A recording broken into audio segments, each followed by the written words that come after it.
Spa সেন্টারের আড়ালে দেহ ব্যবসা। নিউ টাউনের অ্যাক্সেস মল দ্বিতীয় তলায় স্পা থেকে গ্রেপ্তার 3 মহিলা সহ। আগামীকাল বারাসাত আদালতে পেশ করা হবে। দীর্ঘদিন ধরে access multi complex new town spa সেন্টারের আড়ালে চলত দেহ ব্যবসা।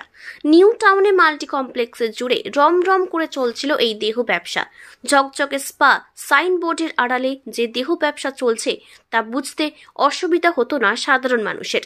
তাহলে পুলিশের কানে কেন পৌঁছলো না সেই তথ্য? নিউ টাউন জুড়ে রয়েছে এই ধরনের একাধিক স্পা যার আড়ালে চলে দেহ ব্যবসা। বিধাননগর কমিশনারেটের গোয়েন্দা শাখার পুলিশ তল্লাশি চালিয়ে 17 জন মহিলা এবং 7 জন পুরুষকে আটক করে। এদের মধ্যে স্পা চালানোর অপরাধে 3 জন মহিলা এবং 7 কাস্টমারকে গ্রেপ্তার করে। নিউ টাউনের রাস্তাঘাটে চোখ মেললেই স্পা সেন্টারের বিজ্ঞাপন দেখা যায়। সেখানে চলচল করছে স্পা সেন্টারের নাম এবং ফোন নাম্বার।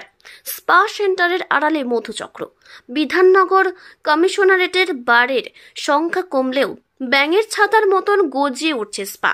কিন্তু সংশ্লিষ্ট থানা এলাকার পুলিশের কাছে খবর কি ছিল না যে স্পার আড়ালে চলছে দেহ ব্যবসা?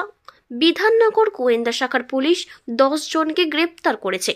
আগামীকাল তাদের বারাসাত আদালতে পেশ করা হবে। ট্রাফিকিং অ্যাক্ট মামলা দায়ের করা হয়েছে।